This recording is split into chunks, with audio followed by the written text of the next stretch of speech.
babalikan raw ang sinabi ni PRRD, ay wala umanong direktang sinabi na papatayin niya ang nasabing mambabatas, dahil ibinahagi lang naman daw ng dating Pangulo ang kanyang naging payo sa anak niyang si Vice President Sara Duterte, dahil sa mga pagkwestiyon ng mga kongresista sa confidential funds ng OVP at DepEd.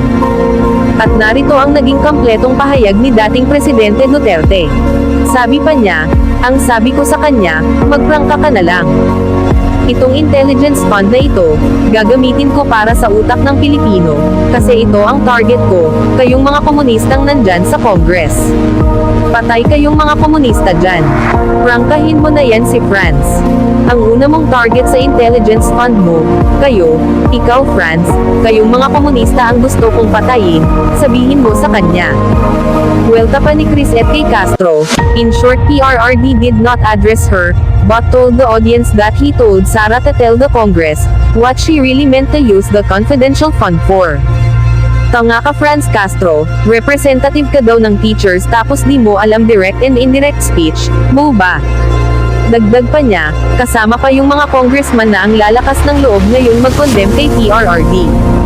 Ano, sino nagbibigay sa inyo ng lakas ng loob? Kakaso-kaso dahil mahina ang ulo. Representative ng teachers yan. Maging ang Duterte supporter na si Attorney Trixie Angeles, ay hindi rin napigilan na lecturean ang nasabing mambabatas.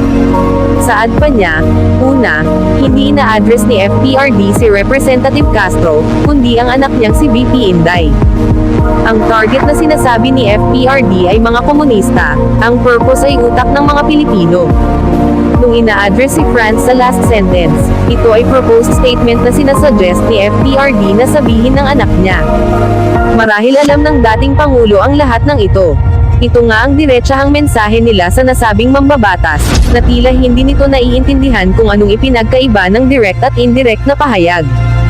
At alam daw ng lahat na abogado ang dating Pangulo, kaya marahil alam raw niya kung may pagbabanta sa kanyang mga pahayag. Wika naman ni Franz Castro, malubhang pagbabanta ito sa aking buhay, dahil nagkaroon din naman ito ng epekto, lalo na sa panahong ako ay kasalukuyang nagdadalamati sa pagkamatay ng aking tatay, doon pa niya talaga pinagbantaan ang aking buhay. Na-shock talaga ako sa threat sa aking buhay ni former President Duterte. Hirit pa niya, parang dobleng sakit ang naramdaman ko noong panahon na yon, na nakareceive pa ako ng pagbabanta sa aking buhay. Tingin natin hinggil ito sa pagbusisi natin sa confidential funds na nagbunga ng pagtanggal ng confidential funds ng iba't ibang ahensya. Samantala, diretsahang naglabas na nga ng saloobin si dating Pangulong Duterte, kung bakit raw ipinahiya at hindi na raw nirespeto ng mga kongresista ang anak niyang si VP Inday. Sabi pa niya, mabuti pa kayo dahil may extraordinary expenses. Ang tawag niyo niyan noon, pork barrel. Buksan ninyo ang libro ng speaker. Ipinahiya niyo ang anak ko, samantalang kayo dyan ang nagwawaldos ng pera. Kaya buksan natin France, kung magkano ang nakuha mo sa Kongreso. Dagdag pa niya, hindi niyo lang kasi nirespeto ang anak ko. Yung budget andyan lang naman yan. Figure lang yan at hindi na aprobahan, pero bakit nyo ipinahiya ang anak ko? Hindi naman nanghingi ang anak ko ng posisyon. Ibinigay sa kanya ni Marcos. Pero parang pinalabas ninyo na ang intelligence fund ibinigay para pura Putin, parang ganun ang labas eh. Ito nga ang matapang na pahayag niya sa mga kongresista, at lalo na kina Speaker Romualdez at Franz Castro na bakit ipinahiya raw si VP Sara, na pwede naman daw sanang maiwasan ito. Hindi nga niya matanggap ang kawalan raw umano ng respeto sa kanyang anak ng mga kongresista.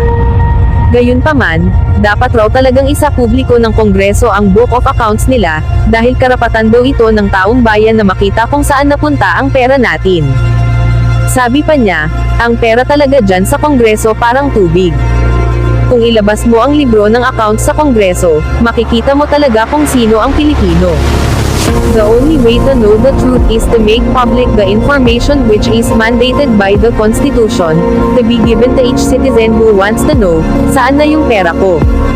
Dahil kung hindi ko alam kung saan, wag na tayong magbayad ng tax.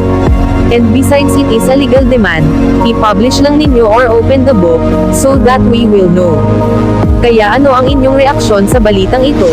Mag-iwan lamang ng komento o opinyon. Maraming salamat po. Neon light